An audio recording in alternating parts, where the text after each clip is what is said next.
بسم الله الرحمن الرحيم. الحمد لله الذي أنزل على عبده الكتاب ولم يجعل له عوجا قيما لينذر بأسا شديدا من لدنه ويبشر المؤمنين الذين يعملون الصالحات أن لهم أجرا حسنا ماكثين فيه أبدا وينذر الذين قالوا اتخذ الله ولدا ما لهم به من علم ولا لآبائهم كبرت كلمة تخرج من أفواههم إن يقولون إلا كذبا فلعلك باخع نفسك على آثارهم إن لم يؤمنوا بهذا الحديث أسفا إنا جعلنا ما على الأرض زينة لها لنبلوهم أيهم أحسن عملا وإنا لجاعلون ما عليها صعيدا جرزا أم حسبت أن أصحاب الكهف والرقيم كانوا من آياتنا عجبا إذ أوى الفتية إلى الكهف فقالوا ربنا آتنا من لدنك رحمة وهيئ لنا من أمرنا رشدا فضربنا على آذانهم في الكهف سنين عددا ثم بعثناهم لنعلم أي الحزبين أحصى لما لبثوا أمدا نحن نقص عليك نبأهم بالحق إنهم فتية آمنوا بربهم وزدناهم هدى وربطنا على قلوبهم إذ قاموا فقالوا ربنا رب السماوات والأرض لن ندعو من دونه إلها لقد قلنا إذا شططا هؤلاء قوم اتخذوا من دونه آلهة لولا يأتون عليهم بسلطان بين فمن أظلم ممن افترى على الله كذبا وإذ اعتزلتموهم وما يعبدون إلا الله فأووا إلى الكهف ينشر لكم ربكم من رحمته ويهيئ لكم من أمركم مرفقا وترى الشمس إذا طلعت تزاور عن كهفهم ذات اليمين وإذا غربت تقرضهم ذات الشمال وهم في فجوة منه ذلك من آيات الله من يهد الله فهو المهتد ومن يضلل فلن تجد له وليا مرشدا وتحسبهم أيقاظا وهم رقود ونقلبهم ذات اليمين وذات الشمال وكلبهم باسط ذراعيه بالوصيد لو اطلعت عليهم لوليت منهم فرارا ولملئت منهم رعبا وكذلك بعثناهم ليتساءلوا بينهم قال قائل منهم كم لبثتم قالوا لبثنا يوما أو بعض يوم قالوا ربكم أعلم بما لبثتم فابعثوا أحدكم بورقكم هذه إلى المدينة فلينظر فلينظر أيها أزكى طعاما فليأتكم برزق منه وليتلطف ولا يشعرن بكم أحدا إنهم إن يظهروا عليكم يرجموكم أو يعيدوكم في ملتهم ولن تفلحوا إذا أبدا وكذلك أعثرنا عليهم ليعلموا أن وعد الله حق وأن الساعة لا ريب فيها إذ يتنازعون بينهم أمرهم فقالوا ابنوا عليهم بنيانا ربهم أعلم بهم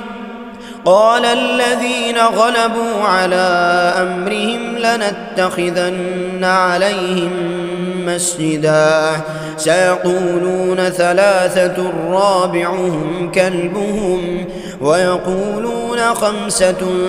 سادسهم كلبهم رجما بالغيب ويقولون سبعة وثامنهم كلبهم قل ربي أعلم بعدتهم ما يعلمهم إلا قليل فلا تمار فيهم إلا مراء ظاهرا ولا تستفت فيهم منهم أحدا ولا تقولن لشيء إني فاعل ذلك غدا إلا أن يشاء الله واذكر ربك إذا نسيت وقل عسى أن يهديني ربي لأقرب من هذا رشدا ولبثوا في كهفهم 300 سنين وازدادوا 9 قل الله أعلم بما لبثوا له غيب السماوات والأرض أبصر به وأسمع ما لهم من دونه من ولي ولا يشرك في حكمه أحدا واتل ما أوحي إليك من كتاب ربك لا مبدل لكلماته ولن تجد من دونه ملتحدا واصبر نفسك مع الذين يدعون ربهم بالغداة والعشي يريدون وجهه ولا تعد عيناك عنهم تريد زينة الحياة الدنيا ولا تطع من أغفلنا قلبه عن ذكرنا واتبع هواه وكان أمره فرطا وقل الحق من ربكم فمن شاء فليؤمن ومن شاء فليكفر إنا أعتدنا للظالمين نارا أحاط بهم سرادقها وإن يستغيثوا يغاثوا بماء كالمهل يشوي الوجوه بئس الشراب وساءت مرتفقا إن الذين آمنوا وعملوا الصالحات إنا لا نضيع أجر من أحسن عملا أولئك لهم جنات عدن تجري من تحتهم الأنهار يحلون فيها من أساور من ذهب ويلبسون ثيابا خضرا من سندس واستبرق متكئين فيها على الأرائك نعم الثواب وحسنت مرتفقا واضرب لهم مثل الرجلين جعلنا لأحدهما جنتين من أعناب وحففناهما بنخل وجعلنا بينهما زرعا كلتا الجنتين آتت أكلها ولم تظلم منه شيئا وفجرنا خلالهما نهرا وكان له ثمر فقال لصاحبه وهو يحاوره أنا أكثر منك مالا وأعز نفرا ودخل جنته وهو ظالم لنفسه قال ما أظن أن تبيد هذه أبدا وما أظن الساعة قائمة ولئن رددت إلى ربي لأجدن خيرا منها منقلبا قال له صاحبه وهو يحاوره أكفرت بالذي خلقك من تراب ثم من نطفة ثم سواك رجلا لكن هو الله ربي ولا أشرك بربي أحدا ولولا إذ دخلت جنتك قلت ما شاء الله لا قوة إلا بالله إن ترني أنا أقل منك مالا وولدا فعسى ربي أن يؤتيني خيرا من جنتك ويرسل عليها حسبانا من السماء فتصبح صعيدا زلقا أو يصبح ماؤها غورا فلن تستطيع له طلبا وأحيط بثمره فأصبح يقلب كفيه على ما أنفق فيها وهي خاوية على عروشها ويقول يا ليتني لم أشرك بربي أحدا ولم تكن له فئة ينصرونه من دون الله وما كان منتصرا هنالك الولاية لله الحق هو خير ثوابا وخير عقبا واضرب لهم مثل الحياة الدنيا كماء إن أنزلناه من السماء فاختلط به نبات الأرض فأصبح حشيما تذروه الرياح وكان الله على كل شيء مقتدرا المال والبنون زينة الحياة الدنيا والباقيات الصالحات خير عند ربك ثوابا وخير أملا ويوم نسير الجبال وترى الأرض بارزة وحشرناهم فلم نغادر منهم أحدا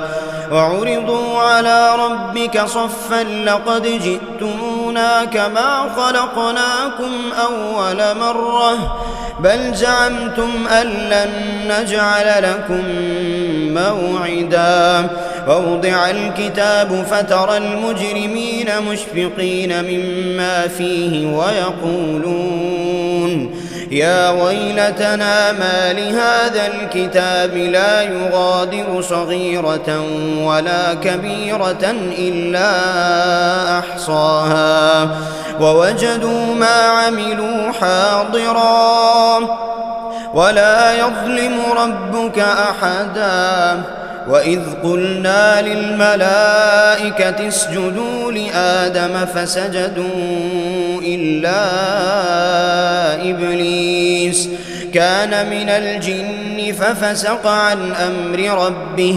أفتتخذونه وذريته أولياء من دوني وهم لكم عدو بئس للظالمين بدلا ما أشهدتهم خلق السماوات والأرض ولا خلق أنفسهم وما كنت متخذ المضلين عضدا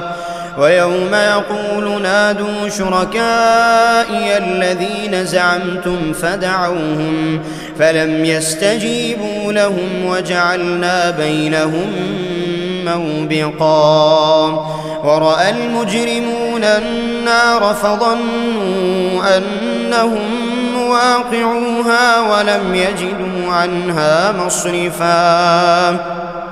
ولقد صرفنا في هذا القرآن للناس من كل مثل وكان الإنسان أكثر شيء جدلا وما منع الناس أن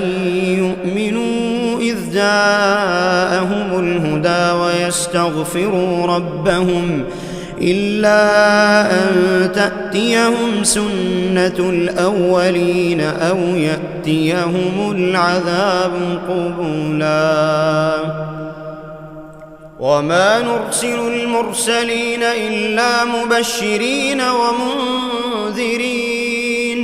ويجادل الذين كفروا بالباطل ليدحضوا به الحق واتخذوا آياتي وما أنذروا هزوا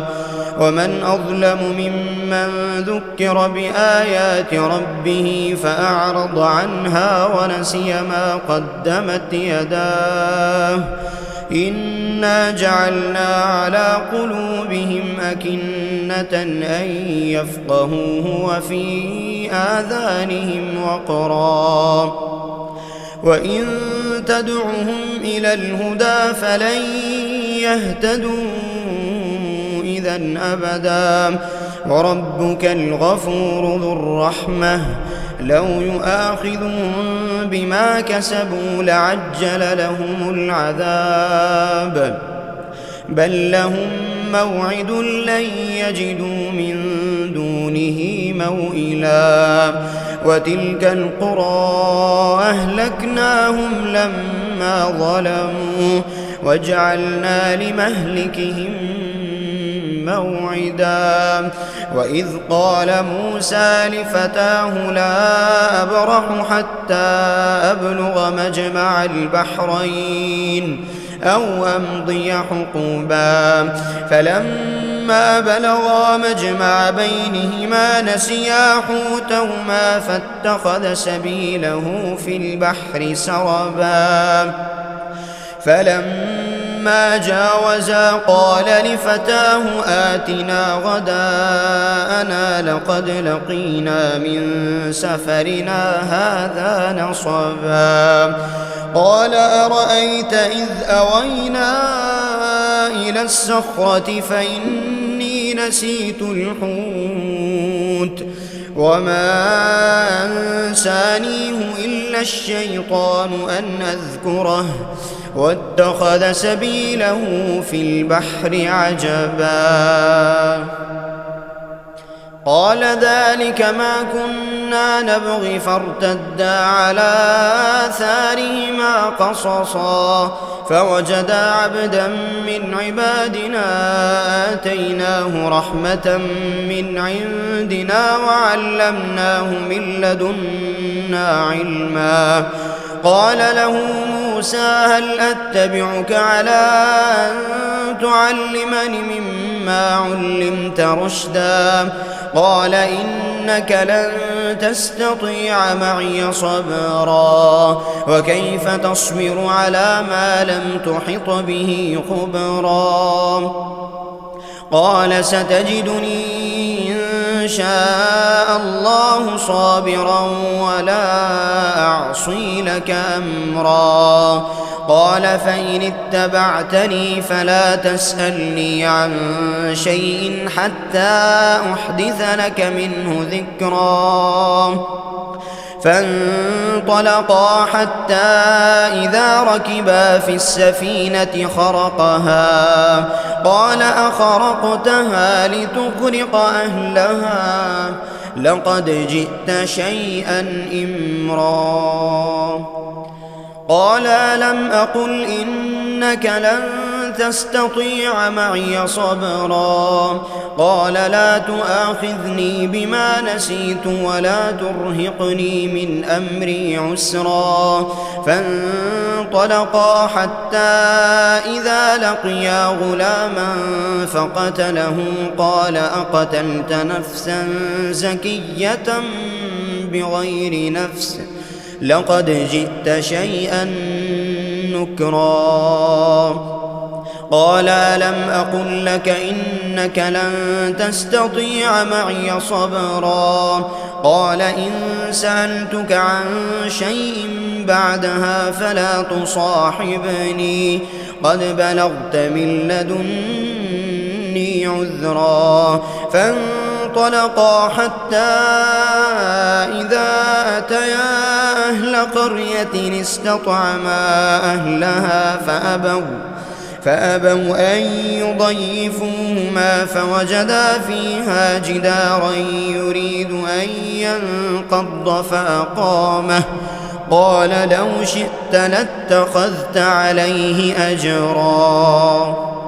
قال هذا فراق بيني وبينك سأنبئك بتأويل ما لم تستطع عليه صبرا أما السفينة فكانت لمساكين يعملون في البحر فأردت أن أعيبها وكان وراءهم ملك يأخذ كل سفينة غصبا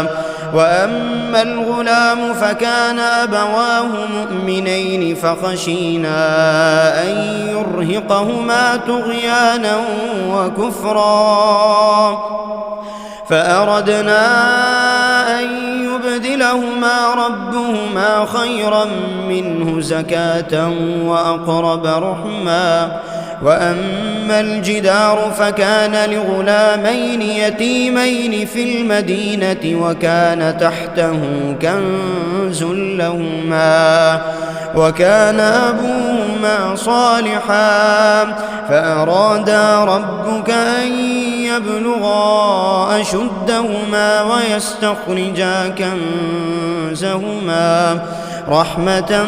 من ربك وما فعلته عن أمري ذلك تأويل ما لم تسطع عليه صبرا ويسألونك عن ذي القرنين قل سأتلو عليكم منه ذكرا إنا مكنا له في الأرض وآتيناه من كل شيء سببا فأتبع سببا حتى إذا بلغ مغرب الشمس وجدها تغرب في عين حمئة ووجد عندها قوما قلنا يا ذا القرنين إما أن تعذب وإما أن تتخذ فيهم حسنا قال أما من ظلم فسوف نعذبه ثم يرد إلى ربه فيعذبه عذابا نكرا وأما من آمن وعمل صالحا فله جزاء الحسنى وسنقول له من أمرنا يسرا ثم أتبع سببا حتى إذا بلغ مطلع الشمس وجدها تطلع على قوم لم نجعل لهم من دونها سترا كذلك وقد أحطنا بما لديه خبرا ثم أتبع سببا حتى إذا بلغ بين السدين وجد من دونهما قوما لا يكادون يفقهون قولا قالوا يا ذا القرنين إن يأجوج ومأجوج مفسدون في الأرض فهل نجعل لك خرجا على أن تجعل بيننا وبينهم سدا قال ما مكني فيه ربي خير فأعينوني بقوة أجعل بينكم وبينهم ردما آتوني زبر الحديد حتى إذا ساوى بين الصدفين قال انفخوا حتى إذا جعله نارا قال آتوني أفرغ عليه قطرا فما استطاعوا أن يظهروا وما استطاعوا له نقبا قال هذا رحمة من ربي فإذا جاء وعد ربي جعله دكاء وكان وعد ربي حقا وتركنا بعضهم يومئذ يموج في بعض ونفخ في السور فجمعناهم جمعا وعرضنا جهنم يومئذ للكافرين عرضا الذين كانت أعينهم في غطاء عن ذكري وكانوا لا يستطيعون سمعا أفحسب الذين كفروا أن يتخذوا عبادي من دوني أولياء إنا أعتدنا جهنم للكافرين نزلا قل هل ننبئكم بالأخسرين أعمالا الذين ضل سعيهم في الحياة الدنيا وهم يحسبون أنهم يحسنون صنعا أولئك الذين كفروا بآيات ربهم ولقائه فحبطت أعمالهم فلا نقيم لهم يوم القيامة وزنا ذلك جزاؤهم جهنم بما كفروا واتخذوا آياتي ورسلي هزوا إن الذين آمنوا وعملوا الصالحات كانت لهم جنات الفردوس نزلا خالدين فيها لا يبغون عنها حولا قل لو كان البحر مدادا لكلمات ربي لنفد البحر قبل أن